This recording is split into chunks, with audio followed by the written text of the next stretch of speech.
Tout d'abord, je tiens à remercier Bernard Meunier pour son invitation. Et puis, c'est un immense plaisir pour moi qui... Alors, en fait, j'ai déménagé de Sainte-Anne à Jussieu. Donc, je me suis rapproché quand même de vous.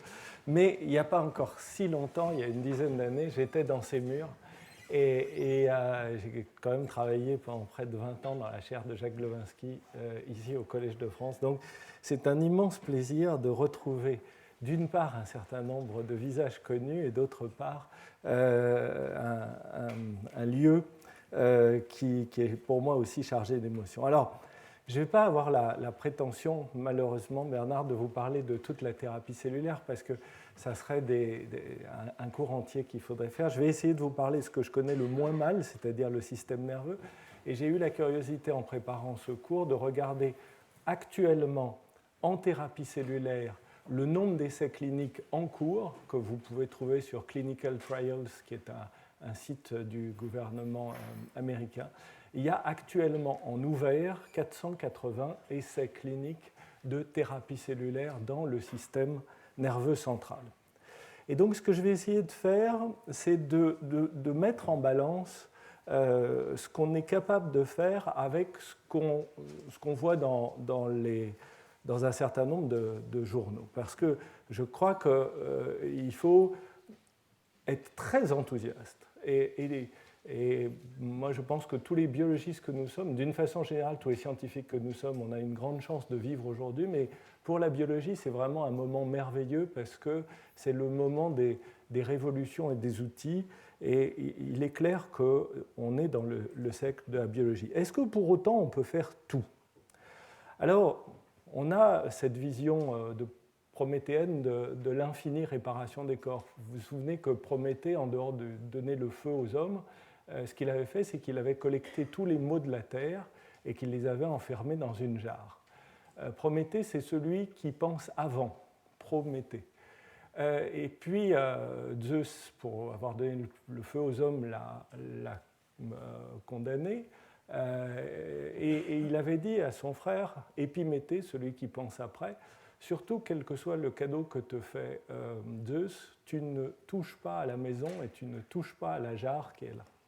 Alors Zeus convoque tous les dieux, crée la femme douée de tous les dons, Pandora, et évidemment Épiméthée en est amoureux, il l'épouse, elle arrive chez lui, elle range un peu la maison, et elle tombe sur la jarre qu'elle rouvre, et elle répand de nouveau sur la terre tous les maux que Prométhée avait retirés. Est-ce que cette vision qu'on pourrait aujourd'hui, grâce aux cellules souches, régénérer, remplacer éternellement les corps est réellement possible? On va voir tout à l'heure que dans le système nerveux, il ne suffit pas de faire des cellules. Déjà, si on est capable de les faire, c'est extraordinaire. Mais il faut aussi faire des réseaux. Une cellule nerveuse, il ne suffit pas qu'elle survive, il faut aussi qu'elle connecte les cellules qui lui fournissent les informations et qu'elles transmettent les bonnes informations. Bernard Meunier a parlé de la maladie de Parkinson tout à l'heure. La maladie de Parkinson, c'est la dégénérescence de neurones dopaminergiques. Effectivement, aujourd'hui, on est capable de faire dans un tube à essai des neurones dopaminergiques. Encore faut-il que ces neurones dopaminergiques survivent, et ils sont extrêmement fragiles parce que les mécanismes par lesquels on produit la dopamine sont des mécanismes qui sont associés à des mécanismes d'oxydation du fer. Toutes nos cellules sont bourrées de fer et d'oxygène, ça fait une oxydation terrible. C'est pour ça d'ailleurs que les neurones dopaminergiques dégénèrent les premiers à cause d'un excès de réaction oxydative. Ces cellules, elles sont normalement dans la substance noire. C'est une substance qui est à la base du cerveau. Et elles envoient leur prolongement dans le striatum, qui est une région qui est au centre du cerveau.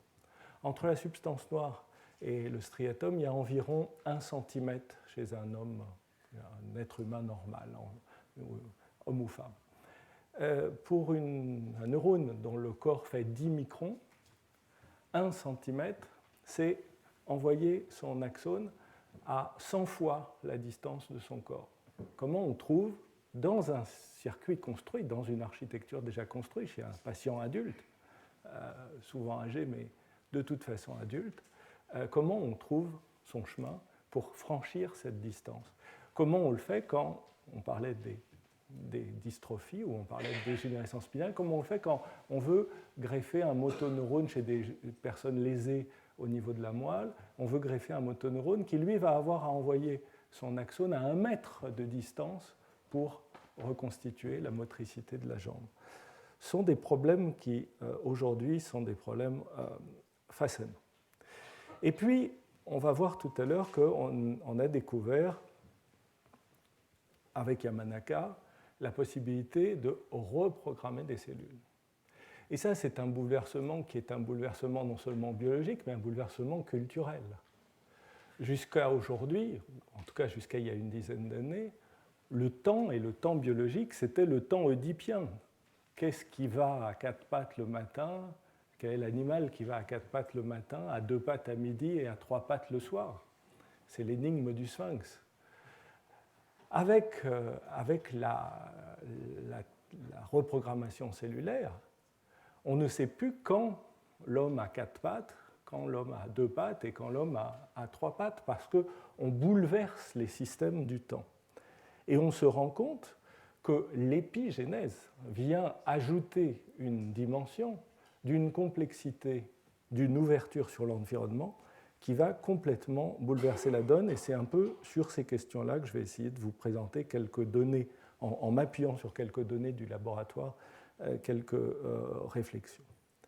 Et puis, c'est vrai qu'on a des convergences aujourd'hui, parce que ce qu'on peut apprendre dans le champ des maladies qui sont neurodégénératives et non pas neurodégénératives, dans le plan de la génétique ou du cancer, deviennent très flous à partir du moment où on se rend compte que c'est la dynamique des génomes en interaction avec le micro-environnement qui est en cause et qui, dans certains cas, peut donner de l'inflammation, dans d'autres cas, peut donner une dégénérescence. C'est des mécanismes qui convergent les uns vers les autres et qui se renseignent, qui permettent d'apprendre les uns les autres. Et puis on verra si on a le temps à la fin, il faudrait que je ne sois pas trop long, si on peut mettre en balance nos libertés fondamentales, c'est-à-dire d'un côté la liberté de connaissance, la liberté de promouvoir la recherche, mis à mal par certaines visions de ce que sont certaines cellules, et de l'autre côté la protection des droits de l'individu ou la protection de certaines valeurs de la société. Alors, posons le schéma général. On a découvert au cours des 30 dernières années, 40 dernières années même, que chacun de nos organes adultes contenait aussi un certain nombre de molécules capables de régénérer cet organe. Vous changez de tube digestif tous les 8 jours. Les 8 mètres de votre intestin se renouvellent à peu près tous les 8 jours. Ce qui veut dire qu'une cellule souche de la crypte colique qui vous est représentée ici, au cours de la vie d'un individu, la cellule souche, qui est localisée quelque part par là, au fond de la crypte, va produire 1 million de milliards de cellules. 1 million de milliards de cellules au cours de la vie d'un individu. Vous êtes en train de changer de sang de façon régulière. Vos globules rouges durent 3 mois, mais vos globules blancs ne durent qu'1 jour. C'est pour ça que j'incite tous les moins de 50 ans à non seulement être donneur de sang, mais surtout donneur de plaquettes qui ne vivent que 10 jours et donneur de globules blancs. C'est beaucoup plus difficile, mais ça permet la survie de patients. Parce que ces traitements, soit à base de moelle osseuse, soit à base de produits que sont les globules rouges, la transfusion sanguine, ou transfusion de plaquettes, ou transfusion de globules blancs, depuis 50 ans, sauvent des vies humaines au quotidien. Donc, la thérapie cellulaire, elle n'a pas attendu les cellules souches pour exister à partir de dérivés du sang, puis, depuis Eliane Gluckman, l'hôpital Saint-Louis et plus de 40 ans, les greffes de moelle. Alors, dans le système nerveux, c'est beaucoup plus récent. Et c'est même tellement récent qu'il y a quand même très peu d'exemples. Aujourd'hui, les données peut-être les moins controversées concernent des études et des études préliminaires qui portent sur des cellules issues de la moelle osseuse, qu'on appelle les cellules CD34+, donc c'est les précurseurs des dérivés sanguins. Et ces cellules 34+, injectées en intracérébral, par voie cathéter en général, dans le contexte d'un infarctus cérébral, dans le contexte d'un accident vasculaire cérébral. Ce sont des essais qui sont non randomisés, ça veut dire qu'ils sont faits sur des patients choisis. Ce sont des essais aujourd'hui de tolérance, c'est-à-dire qu'il n'y a pas de double aveugle, on ne cherche pas à savoir si c'est mieux avec ou sans. Et donc aujourd'hui, ces essais qui sont en cours ne donnent que des résultats de tolérance. On ne fait pas perdre de chance aux patients en utilisant ces techniques. Est-ce que ça permet d'améliorer le pronostic de l'accident vasculaire cérébral? En l'état actuel des choses, alors que plusieurs dizaines d'essais ont déjà été faits, on n'en sait rien. Les essais en double aveugle n'ont pas été commencés. Et à côté de ça, vous avez des myriades de sociétés en Inde, par exemple, vous les trouverez sur Internet, ou dans les ex-républiques soviétiques, qui, à la place de l'ancien sérum de Bogomolets, proposent l'injection de cellules CD34+, dans l'infarctus du myocarde, dans un accident, dans les séquelles d'un accident vasculaire cérébral, y compris plusieurs mois, voire années après l'accident vasculaire cérébral. C'est totalement charlatanesque et il faut s'en prémunir. On sait que dans la peau, il existe quelques dérivés de ce qu'on appelle en embryogénèse la crête neurale, et donc on peut produire des cellules souches neurales à partir de cellules de peau. Aujourd'hui, il y a une piste qui est beaucoup explorée, qui est les dents. Vous avez quelques cellules, là encore dérivées de progéniteurs neuraux, qui peuvent être utilisées, en tout cas au laboratoire, pour donner des neurones. Et puis, bien sûr, du tissu nerveux, on va y revenir. Encore une fois, sur les 480 essais cliniques actuellement ouverts, et qui concernent soit les accidents vasculaires cérébraux, et dans les accidents vasculaires cérébraux, j'ai oublié de dire que ces cellules, si elles font quelque chose, ce n'est pas de refaire des nouveaux neurones. Là, vous avez un schéma de neurones.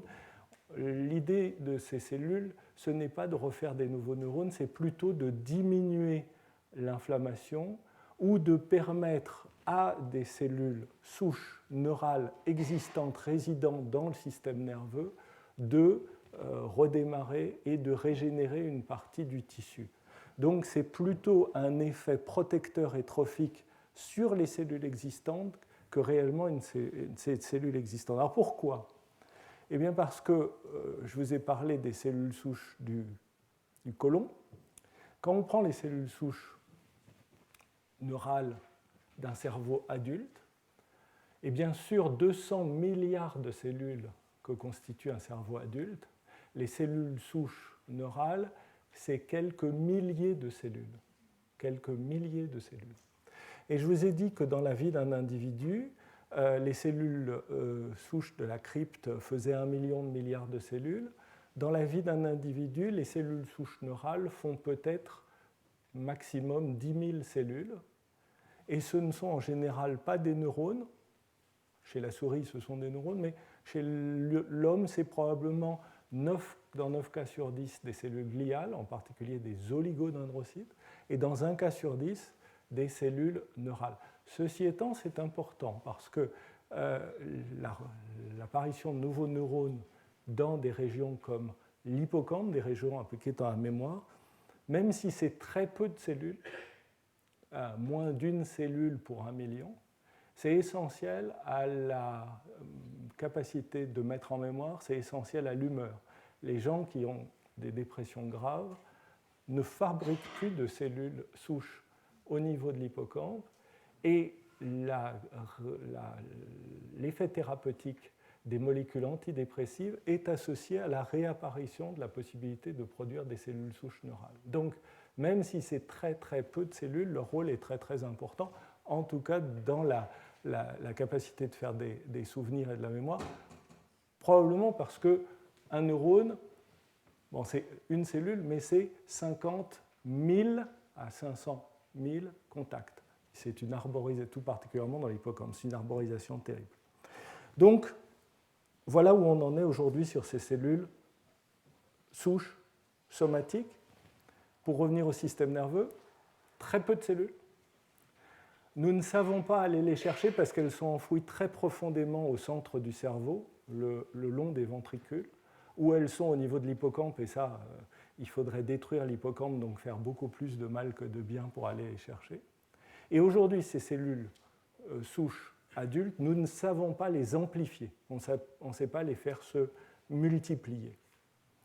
On peut utiliser des cellules neurales fœtales qui peuvent être obtenues, par exemple, dans les suites d'une interruption volontaire de grossesse. Ce sont des cellules qui ont déjà été utilisées il y a près de 30 ans pour essayer de greffer des cellules fœtales dans le contexte de la maladie de Parkinson. Ces cellules, à l'époque, ne survivaient pas et surtout ne donnaient pas de neurones dopaminergiques. Aujourd'hui, il y a des essais en cours pour essayer de réparer des traumatismes de la moelle épinière. J'ai marqué ici les deux biotech qui ont obtenu les droits de mener ces essais à partir de cellules neurales fœtales. Ces essais n'ont même pas encore inclus leurs premiers patients. C'est juste des autorisations qui ont été données dans des contextes de traumatisme de la moelle épinière. Alors, c'est pour ces raisons, très peu de cellules, très difficile à obtenir, impossible de les faire s'amplifier, qu'on a été chercher, on s'est intéressé depuis près de 15 ans maintenant, ou près de 20 ans, on va approcher, aux cellules souches embryonnaires. Cellules souches embryonnaires, je vous rappelle qu'on les obtient à partir d'un embryon qui est en général âgé de 5 jours, en prélevant cette partie ici de l'embryon qui s'appelle la masse cellulaire interne, c'est-à-dire la partie des cellules qui donnera l'ensemble des cellules du corps de l'individu. Les cellules ici de ce que vous voyez, cette coque de cette espèce de framboise, donnant ce qu'on appelle dans notre jargon les annexes, c'est-à-dire le placenta, le trophoblaste, le liquide amniotique. Alors, une fois que ces cellules sont retirées ici, eh bien, elles ne sont plus capables que de faire des cellules. Ce sont des cellules qui donnent d'autres cellules, mais qu'on a appris au cours des années à orienter dans une différenciation, puisque là, elles n'ont aucune différenciation. Elles sont souches au sens naïf. Elles ne sont juste capables que de faire d'autres cellules leur ressemblant. Eh bien, on est capable de les orienter vers différents phénotypes. Et je vous ai rappelé que pour avoir le droit de prélever ces cellules et de pouvoir les étudier ou d'en dériver des cellules, il faut l'une de ces trois conditions, c'est-à-dire ou qu'il s'agisse d'embryons surnuméraires qui ont été produits dans le contexte d'une fécondation in vitro, mais qui ne font plus l'objet d'un projet parental, bien sûr avec le consentement des parents, bien sûr avec un agrément de l'Agence de la biomédecine, ou ce sont des embryons qui ont été écartés du parcours de la fécondation parce qu'ils ont été considérés par les spécialistes de la fécondation in vitro comme impropres à être implantés dans l'utérus de la future mère, ou enfin ce sont des embryons qui ont été écartés au cours de ce qu'on appelle le DPI, diagnostic pré-implantatoire, dans un contexte de maladie d'une particulière gravité. Il s'agit de maladies pour lesquelles l'enfant ne sera pas viable ou mourra dans les heures ou jours qui suivent la naissance. On a le droit de rechercher l'anomalie génétique en prélevant au stade 8 cellules, qui n'est pas représenté ici. Au stade 8 cellules, on prélève 2 des cellules de l'embryon et on les analyse au niveau génétique pour voir s'ils sont porteurs de l'anomalie.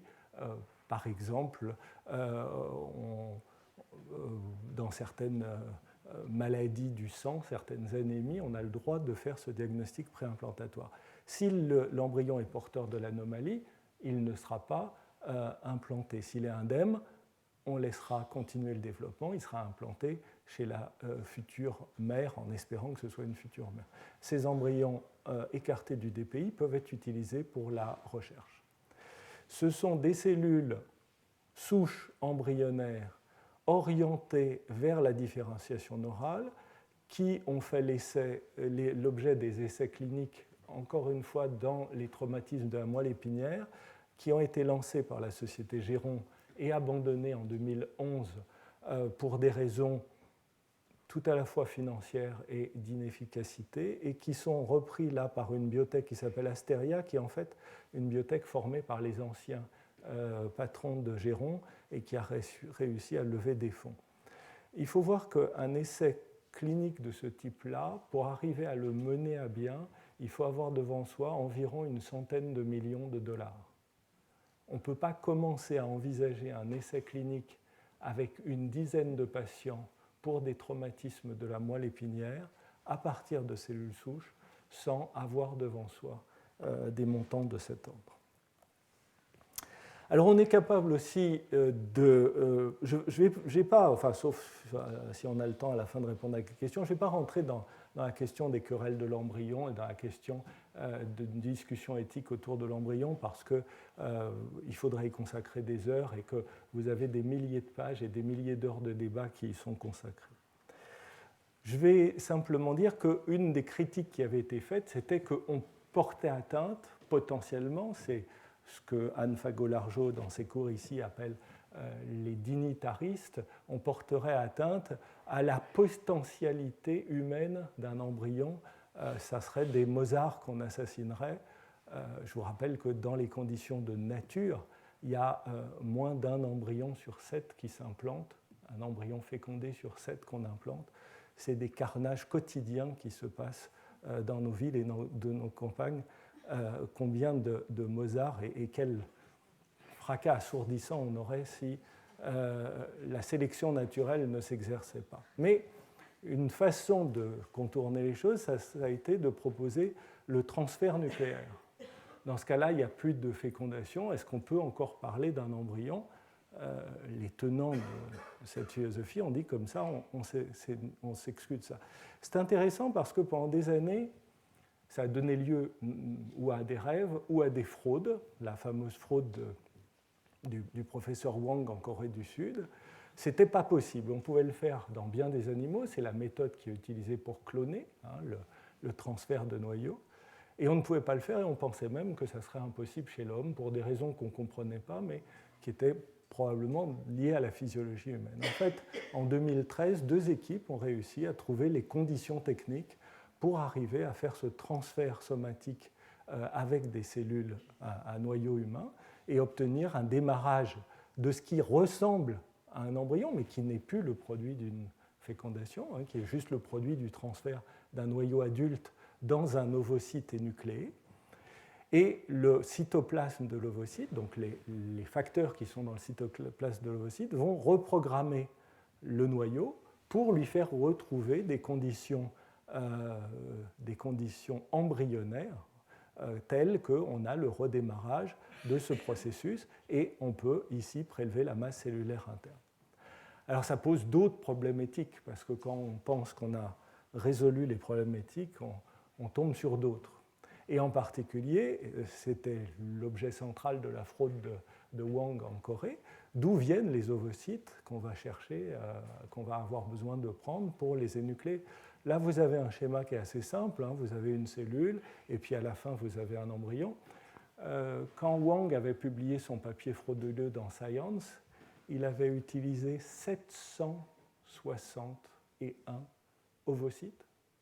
Quand vous pensez que même après une superovulation induite par différents traitements, une femme va être capable de produire entre 10 et 20 ovocytes pour en avoir 761, pour réussir, disait-il, et c'était frauduleux encore à l'époque, une reprogrammation.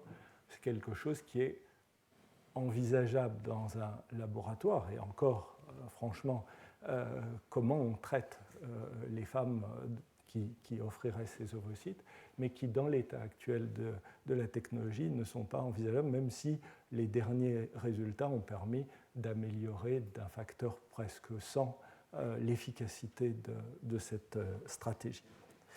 Comme quoi, vous voyez, des fois, pour résoudre certains problèmes éthiques qui méritent réflexion, mais on en crée d'autres qui sont encore plus graves. Et puis, on arrive sur le travail déjà évoqué par Bernard Meunier des cellules souches pluripotentes induites. Donc là, on prend des cellules de peau, ce qu'on appelle les fibroblastes, on peut prendre d'autres cellules, et grâce à un cocktail de ce qu'on appelle des facteurs de transcription, ce sont des molécules qui dirigent l'expression des gènes à des étapes embryonnaires. Donc Yamanaka a fait un premier cocktail de 4, mais depuis, il y a de nombreux cocktails qui ont été trouvés. On arrive à revenir depuis une cellule adulte vers une cellule indifférenciée, embryonnaire. Alors on a eu de la chance, parce que le système de Yamanaka s'est arrêté à la cellule pluripotente. Vous imaginez les débats éthiques si le même cocktail avait produit une cellule totipotente. Pluripotente, ça veut dire qu'elle est capable de produire toutes les cellules de l'organisme, mais pas les cellules des annexes. Ceci étant dit, et on y reviendra à la fin si j'ai un peu de temps, on a, pour démontrer que ces cellules étaient pluripotentes, procédé au même test que pour les cellules souches embryonnaires, c'est-à-dire ce qu'on appelle la complémentation tétraploïde. On a fait fusionner deux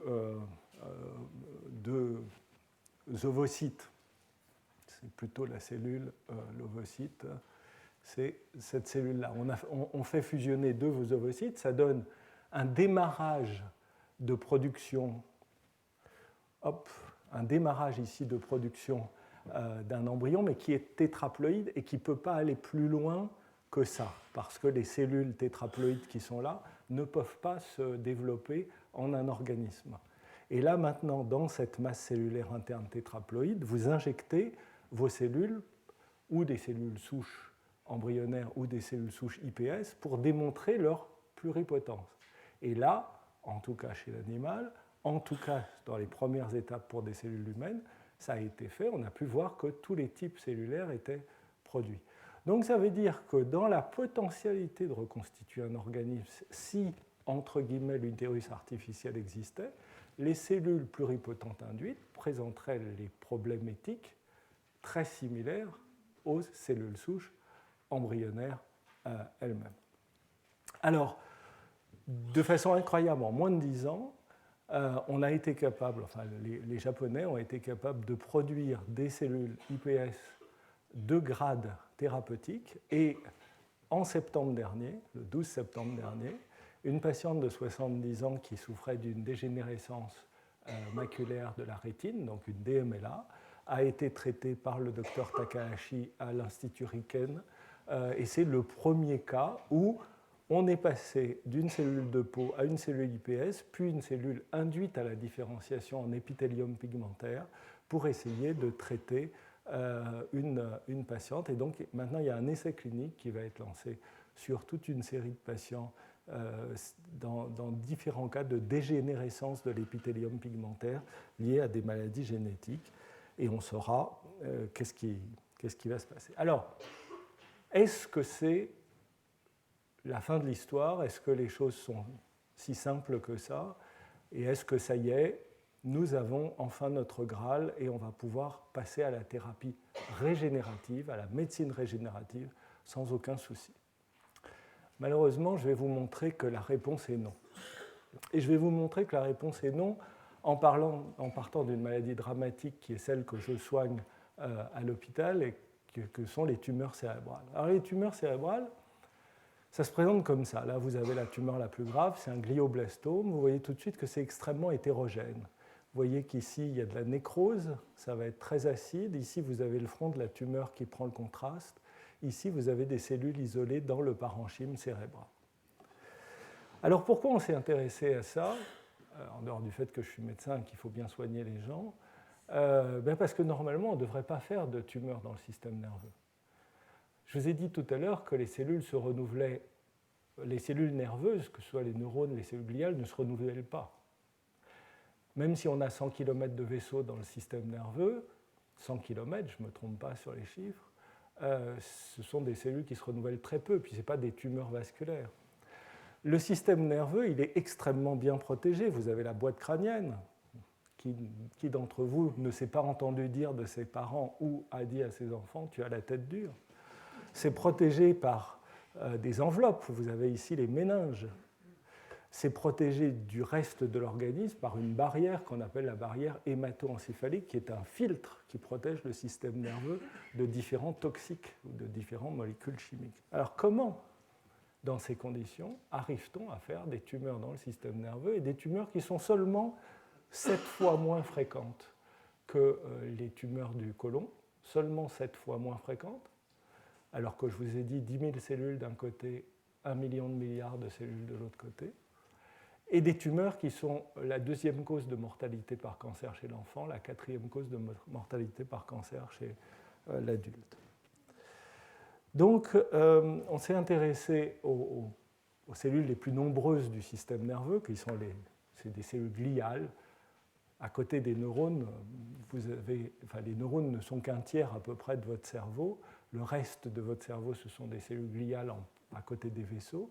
Et parmi ces cellules gliales, les astrocytes sont la principale population et remplissent de toutes les fonctions que vous pouvez imaginer pour permettre à votre cerveau de fonctionner. Mais aujourd'hui, on va juste se focaliser sur une fonction désagréable qui est leur capacité, même quand elles sont adultes, et là vous avez des astrocytes pris à partir d'une biopsie d'un patient, des astrocytes adultes, eh bien, en les exposant à un facteur de croissance qui s'appelle le Tumor Growth Factor alpha pendant plusieurs jours. Alors pourquoi on s'était intéressé à ce facteur? C'est parce qu'il est surexprimé dans toutes les tumeurs. Alors on s'est dit, on va essayer de regarder qu'est-ce qu'il fait.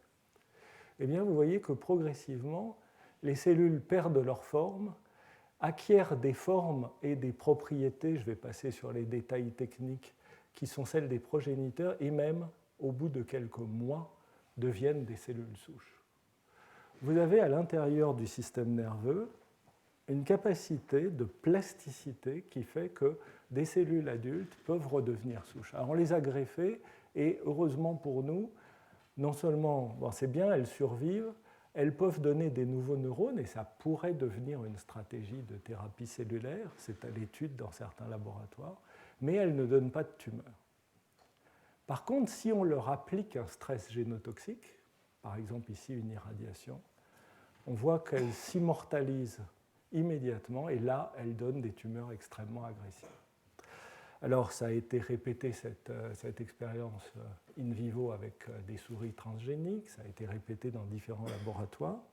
L'une des choses qu'il faut tirer de ça, c'est qu'en exposant des cellules à un facteur qui est surexprimé naturellement dans le système nerveux, qui est un facteur de croissance, on arrive à reprogrammer les cellules et à les rendre sensibles à une transformation tumorale. Une des choses qui est importante, c'est qu'on considère toujours le cancer comme une maladie génétique, une maladie de l'instabilité génétique. Ce qu'elle est, on trouve toujours un certain nombre de mutations dans les cancers. Ce qu'on voit ici, c'est qu'une modification qui est strictement épigénétique. Nous avons vérifié par séquençage que les cellules qui avaient été reprogrammées n'ont pas de modification génétique, en tout cas à l'échelle de ce qu'on a pu voir. On reparlera tout à l'heure de cette instabilité génétique et des risques pour les traitements. Mais là, on est avec une modification épigénétique qui remplace la prémutation des cancers, mais qui sensibilise à la transformation tumorale. Vous commencez à voir où je veux en arriver par rapport aux inquiétudes qui, légitimement, vont être posées quand on prépare des essais de thérapie cellulaire par rapport à des personnes qu'il va falloir soigner, mais qui vont porter les cellules reprogrammées ou les cellules souches embryonnaires différenciées pendant différentes années exposées à différents toxiques, depuis les brûlures du soleil à l'extérieur jusqu'à différents composants de notre microbiome au niveau digestif. Alors en allant plus loin, je vais essayer d'accélérer un petit peu, on s'est posé la question de savoir si ça pouvait être l'origine de cellules qu'on trouve au sein des tumeurs et qu'on appelle les cellules souches cancéreuses. C'est quoi les cellules souches cancéreuses? C'est des cellules qui ont toutes les propriétés des cellules souches normales. Elles vont être capables de maintenir un pool de cellules souches, elles vont être capables de se multiplier de façon clonale. Une cellule, ça n'aime pas être toute seule, sauf les cellules souches qui sont capables de se multiplier même toutes seules. Les cellules souches cancéreuses, c'est pareil. Et elles représentent, excusez-moi, une toute petite fraction des cellules cancéreuses, moins d'1 pour 10 000. Et puis, elles sont capables de constituer un organe, et là, en l'occurrence,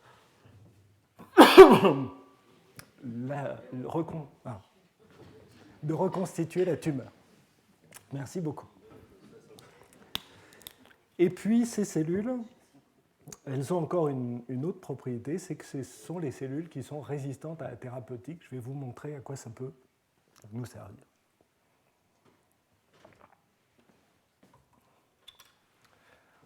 Et donc, nous, on voulait savoir si c'était l'origine de la tumeur. Il faut savoir que dans le cancer, on est longtemps resté sur une vision anarchique de la tumeur. On sait aujourd'hui que ce n'est pas du tout le cas. La tumeur, ce n'est pas une anarchie, sinon ça fait longtemps qu'on aura réglé le problème du cancer.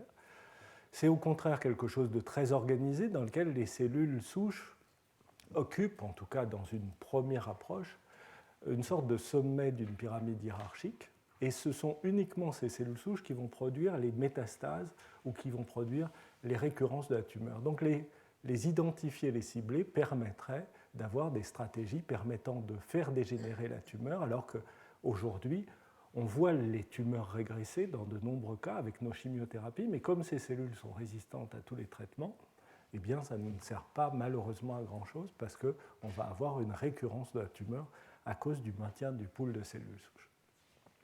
Alors, je vais passer sur cette diapositive et les suivantes pour vous dire que oui, on est capable d'identifier ces cellules, on est capable de les greffer et de les reproduire. Mais ce qu'il faut voir, c'est qu'en fait, ce qu'on s'est rendu compte, c'est que ces cellules souches n'étaient pas l'origine de la tumeur, mais plutôt l'aboutissement. C'est les cellules les plus agressives et les plus malignes. Et vous voyez ici, par exemple, chez les enfants, que plus vous avez de cellules souches tumorales, et malheureusement, plus le pronostic est péjoratif, et ces enfants meurent, qui ont beaucoup de cellules souches tumorales dans leur tumeur, meurent très rapidement. Alors, on s'est très vite rendu compte que le fait d'être une cellule souche tumorale, c'est une propriété, ce n'est pas une caractéristique. Vous voyez, par exemple, ici, dans le système nerveux, la comparaison génétique du transcriptome, la comparaison du transcriptome de cellules souches issues de tumeurs pédiatriques de haut grade et de cellules souches issues de tumeurs de l'adulte. Et vous voyez que le profil transcriptionnel est tout à fait différent. Là, on a des cellules souches neurales normales fétales qui sont un peu plus près des pédiatriques, mais enfin, ce n'est pas le sujet. Alors, le fait de disposer de ces cellules, ça nous permet déjà une première approche thérapeutique et qui est très importante pour les biotech. Ça va nous permettre de cribler des nouvelles molécules d'intérêt thérapeutique. Et tout à l'heure, Bernard prenait l'exemple du fumarate. Eh bien, nous, on a fait un peu la même chose avec la Chimiothèque nationale. On a criblé des molécules existantes pour chercher de nouveaux effets de molécules qui existent déjà dans le commerce et dont les brevets sont déjà expirés. Donc il y a une chimiothèque nationale qui permet de faire ça, et je vous montre que c'est possible. Un vieil inhibiteur d'un récepteur alpha qui est tellement utilisé depuis 40 ans dans l'hypertension qu'il n'est plus utilisé, c'est le prazosin, ça s'appelle Minipress dans le commerce, ça doit valoir 2 € la boîte. Eh bien, contrairement aux chimiothérapies aujourd'hui utilisées qui valent 1 000 € par traitement et dont vous voyez la redoutable inefficacité sur ces cellules, eh bien, ici, cette molécule, en tout cas in vitro, est capable de détruire des cellules avec une efficacité au moins de 50%, sans affecter des cellules souches normales qui sont utilisées en comparaison. Et on va, je l'espère, enfin l'article est aujourd'hui en aller-retour avec un grand journal de cancérologie. J'espère qu'on va pouvoir avancer ensuite sur l'utilisation chez des patients de cette molécule. Ce que ça permet aussi, c'est d'essayer de comprendre pourquoi ces cellules souches cancéreuses sont souches. Alors, pourquoi je veux vous montrer ça ? Je vais vous montrer qu'on peut identifier par des techniques de protéomique, ce n'est pas très important, des molécules nouvelles exprimées par ces cellules souches tumorales. On va voir avec le HDGF. Cette cellule, vous voyez qu'en comparaison de cellules normales, elle n'est exprimée que par les cellules souches tumorales et qu'elle est sécrétée uniquement par ces cellules souches tumorales. Qu'est-ce qu'elle fait? Eh bien, elle attire des cellules, des vaisseaux. Et vous voyez qu'entre les conditions où on laisse s'exprimer le facteur et des conditions où, grâce au siRNA dont a parlé tout à l'heure Bernard Meunier, on supprime l'expression de ce facteur. Dans un cas, on a les vaisseaux qui permettent la croissance de la tumeur. Dans l'autre cas, on a la disparition de ces vaisseaux et on n'a plus de croissance de tumeur. Et ce sont des vrais vaisseaux. Alors tout ça pour vous dire qu'on croit toujours que les choses sont simples et malheureusement, heureusement sinon on ne serait probablement pas là, mais malheureusement elles ne le sont pas. Pour faire un vaisseau, il ne suffit pas d'une molécule. Il faut des molécules et il y a différentes étapes pour faire un vaisseau. Et à ces différentes étapes, il y a une balance de différentes molécules qui sont mises en jeu. Et ça veut dire que contrairement à cette vision anarchique que je vous montrais tout à l'heure, il y a un dialogue permanent entre les cellules de la tumeur et leur micro-environnement, en particulier les cellules des vaisseaux. Et elles échangent un certain nombre de molécules qu'on est en train d'identifier, nous et d'autres évidemment. Tout ça pour dire que quand on utilise en clinique, ça c'est des images prises d'un de mes patients à la Salpêtrière, des molécules extrêmement efficaces. Vous voyez ici une molécule qui agit contre le VEGF dont Bernard Meunier a parlé tout à l'heure. Vous voyez que ça c'est avant le traitement, ça c'est quelques jours, quelques semaines après le traitement. Vous voyez que la tumeur ici a régressé de façon spectaculaire. Et l'effet thérapeutique a pu être observé pendant environ 8 mois. Et on utilise aujourd'hui classiquement cette thérapie anti-VEGF. Malheureusement, on n'arrive pas à guérir les patients avec ça, parce que si dans une partie de la tumeur, on arrive à rétablir les choses et à corriger la tumeur, dans une autre partie, on a des phénomènes d'hypoxie qui font qu'on rend les cellules encore plus agressives qu'elles ne l'étaient avant. Et on se rend compte qu'en fait, on est face à une hétérogénéité des tissus, et vous vous rappelez mon image tout à l'heure.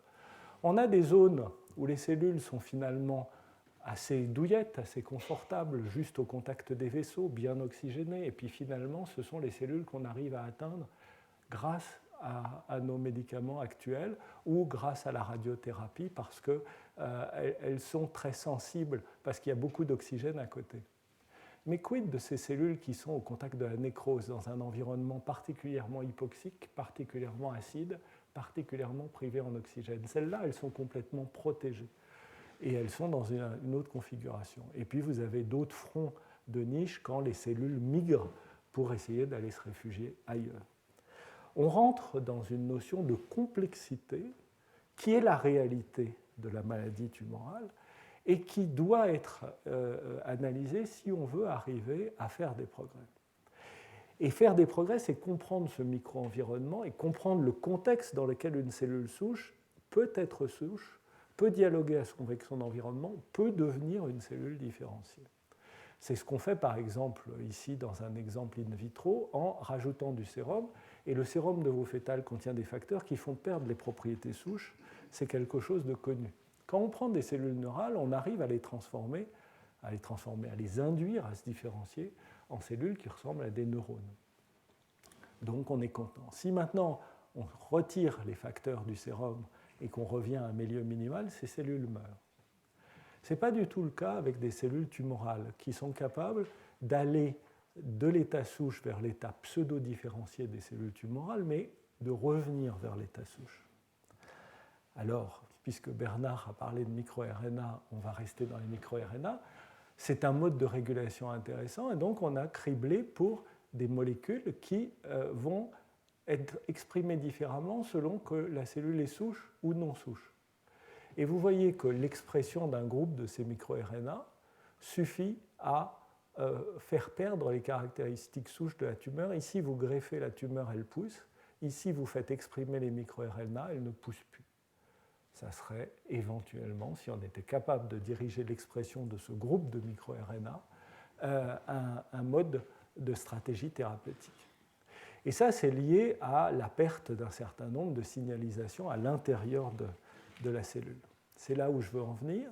Malheureusement, il y a des microRNA qui peuvent faire regagner le caractère souche. Si on l'a fait perdre d'un côté, il y a d'autres régulations qui peuvent le faire regagner. Mais surtout, qu'il y a une intrication entre des facteurs génétiques, je viens de vous en montrer certains, en tout cas épigénétiques, le métabolisme, les microRNA, le réseau de gènes qui le contrôle, le métabolisme de la cellule, et puis ce qu'on appelle aujourd'hui l'épigénétique, c'est-à-dire les facteurs qui régulent l'expression des gènes.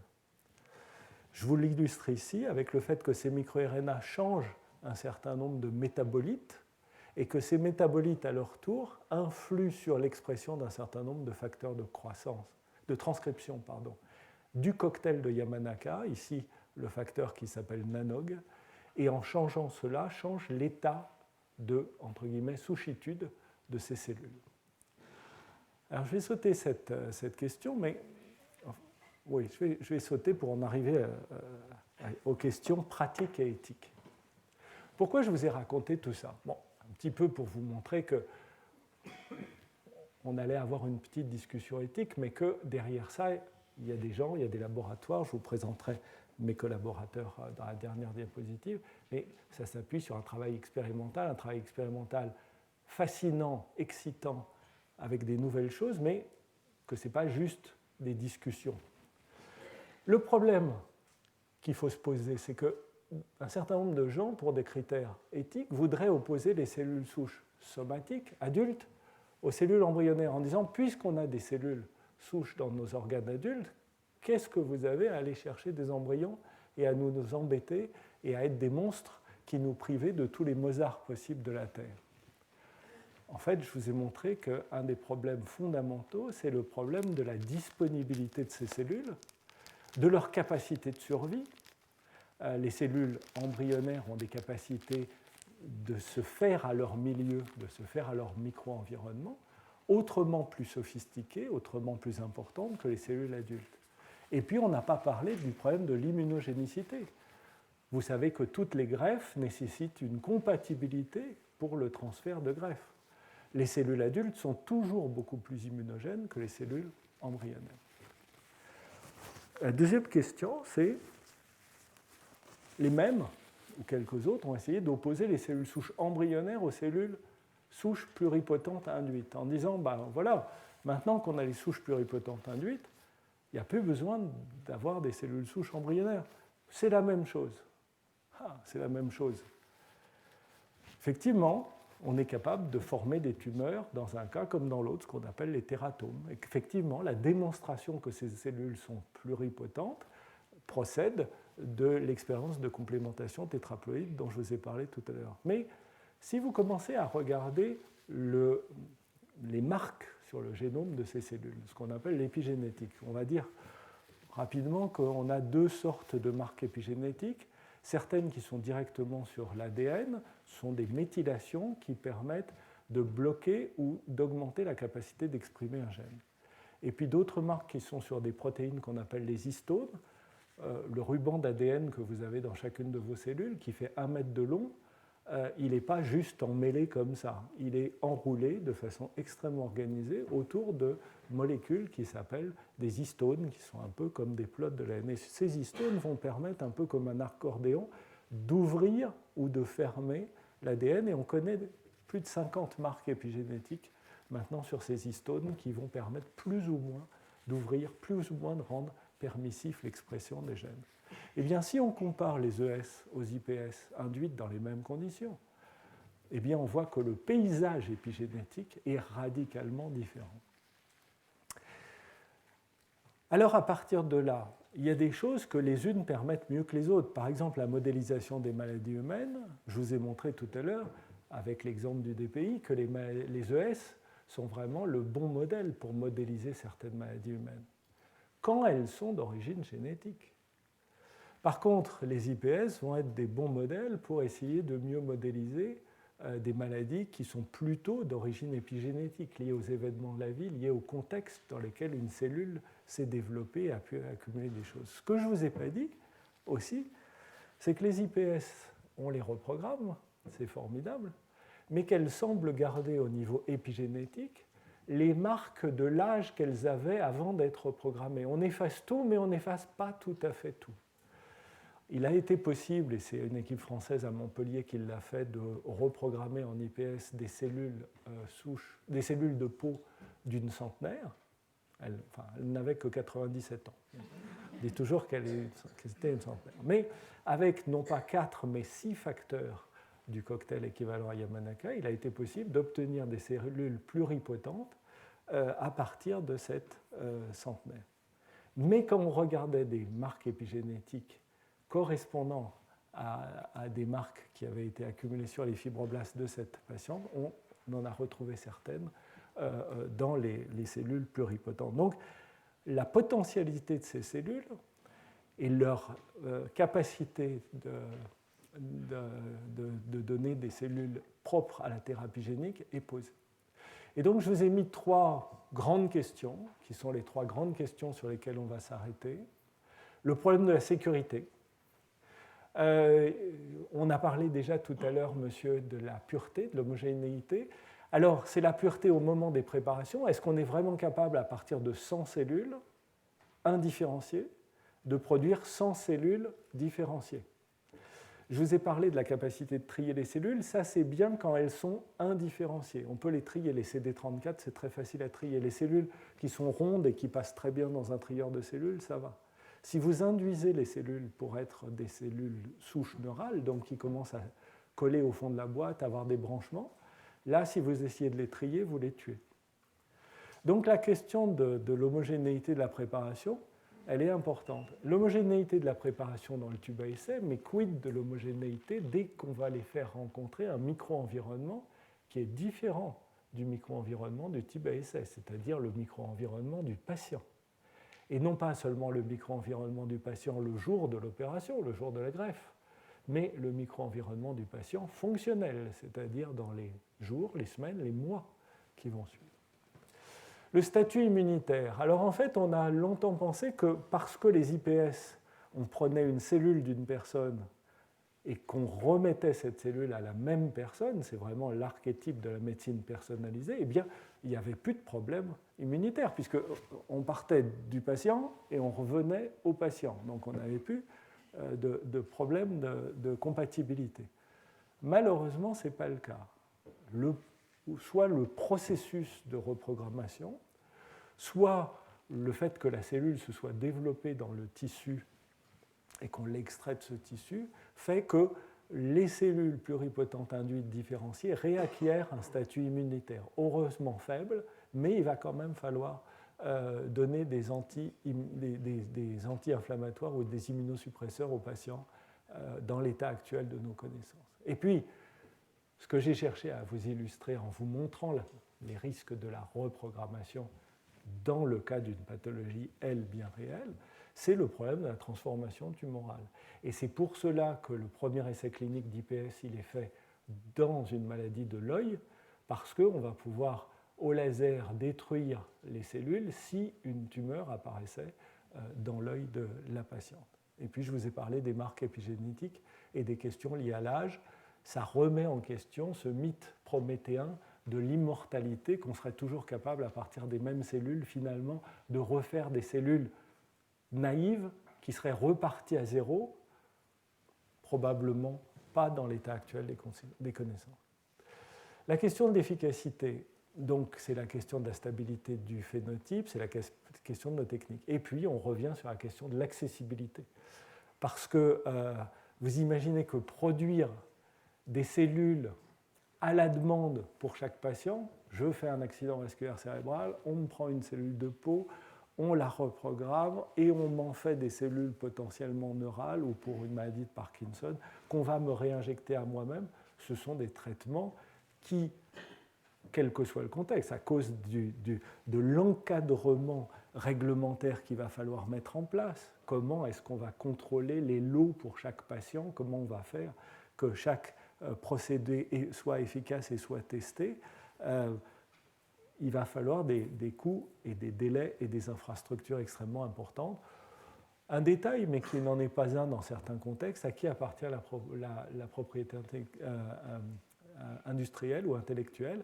Ce qu'on pense aujourd'hui pour essayer de rendre les choses crédibles en termes thérapeutiques, c'est de faire des banques de cellules, c'est-à-dire de partir soit du sang du cordon des personnes qu'on pourrait garder et ensuite reprendre en IPS et retransformer, soit en produisant des banques comme pour les banques de sang. Pour une population comme la population française, 60 000 haplotypes couvriraient à peu près les besoins de 95% de la population. Donc, on pourrait avoir des banques de cellules, mais dans ces banques de cellules, les cellules qui auraient été utilisées pour faire les IPS, est-ce qu'ils appartiendraient à la banque publique ou est-ce qu'ils appartiendraient encore aux patients dont ils ont été dérivés? Je conclurai en disant que ça pose les questions d'une sécurité, d'un encadrement qui sans efficacité ne serait que du gaspillage, d'une efficacité qui sans la sûreté poserait le problème de savoir qu'est-ce que c'est que le consentement éclairé et qui se prêterait aux essais thérapeutiques de méthodes si peu sûres, et puis la question de la justice sociale que pose l'accessibilité. Et en remerciant les membres de mon équipe et nos financeurs, je vous remercie de m'avoir écouté.